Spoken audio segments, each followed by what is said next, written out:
It's such a big topic. Sometimes I get overwhelmed and I'm thinking 300 thoughts in my head, but only one can come out of my mouth at one time. So let me start that sentence over.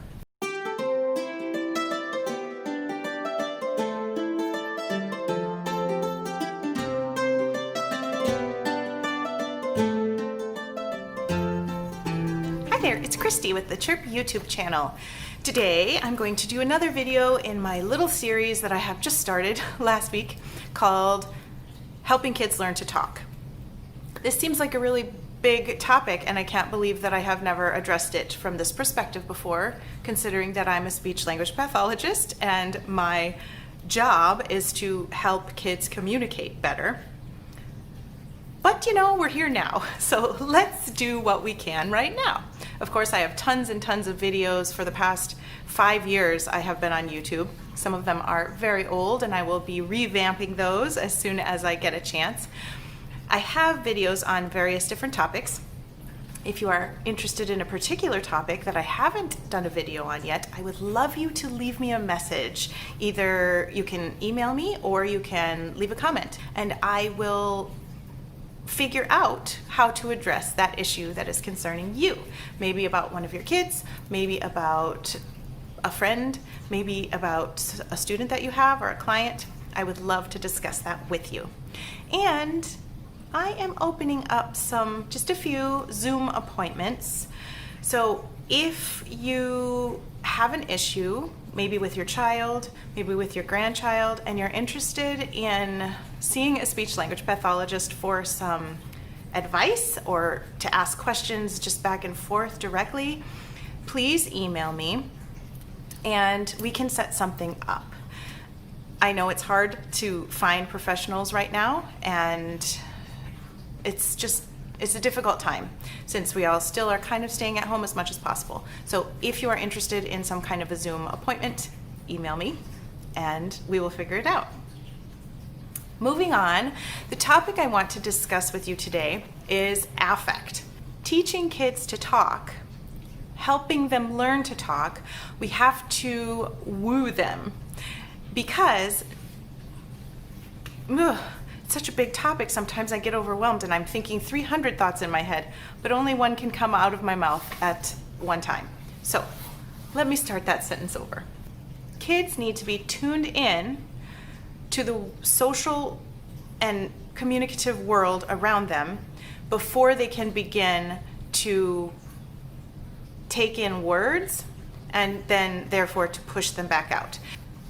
And I also want to say that before kids can produce language, they have to have a lot of language that they understand. So receptive language, which is what goes in, always is bigger than expressive language, which just comes out. You can once again imagine yourself learning to speak a foreign language. You have to understand the words being said to you a lot more before the words start coming out of you. So you might have to listen for 6 months before you start feeling comfortable putting words out. And in foreign language classrooms, we usually don't allow that time, but in the natural learning environment, people need to hear and receptively understand language before they can expressively share it with other people. This is happening with your children too. And one of the problems is that our kids who have developmental delays or disorders, they don't tune in to the communication around them, the language around them. Imagine that the whole stew of communication that's going on in the child's life, you talking to your spouse or your kids or your cat or yourself or your child, all of that is a radio station, a very particular radio station. Your child is the radio, but with a communication disorder, let's say this child has autism, he isn't tuned in to the right station some of the time. Depending on how significant the disorder or the delay, perhaps he's not tuned in to the right station almost ever. In which case, he's missing out on all the learning opportunities that take place within that environment, within that stew. We need to do things that are going to help him tune in, that are going to help him as the radio to find the right frequency, to hear, to understand, to be sucked into the communication world. And one of the most important ways we can do that is using affect. Affect is the way that we use our vocal pitch, our vocal tone, our eyebrows, our eyes, our mouths, pitch rising and falling, volume rising and falling. The look of excitement and expectation that I have on my face is what draws kids in and helps them find the right frequency.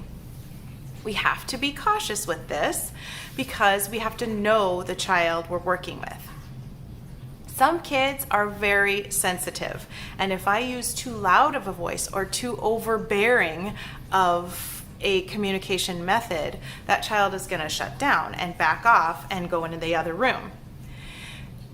So with that child, I need to use less vocal volume, less hand gestures, I'll just put them in my lap, less movements in my face in general. I need to move my eyebrows less. I need to move my face around less, because that child has a difficulty focusing on a face that is too active. It's overwhelming for that child. On the other hand, many children are undersensitive, so they need more affect. It needs to be like a party on my face. Hats don't hurt. Making big gestures, animal noises, all of the things that you can imagine that would catch the child's attention and draw that interest into you, into what you're putting out there. So we need to know the child, and then we need to adjust our affect accordingly. Which kind of child is it that you're thinking about? The undersensitive child who needs more of everything in order to tune in?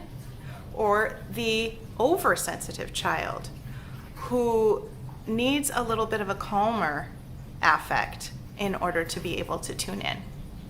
That's your first step. And then you need to actually do it. Last week we talked about core vocabulary. And once you have that core vocabulary set, those words, however many there are, whatever they happen to be, please watch that video if you haven't already. I'll link it right up there. Those words are the words that should carry the most affect, because those are the words that it's most important for your child to be tuned into. And those are the words that your child is naturally going to be more tuned into, because those are the words that are representative of her favorite things. That's why it's important to choose vocabulary that is motivating for your child, as we discussed last week. We add the affect to the core vocabulary, and we have something very powerful that helps kids learn to talk better. And that is what we're working on in this series. I hope this video was helpful to you and that you are healthy and happy today. Thank you for watching. Thank you for being here with us. I'll see you in my next video. Have a great day. Bye.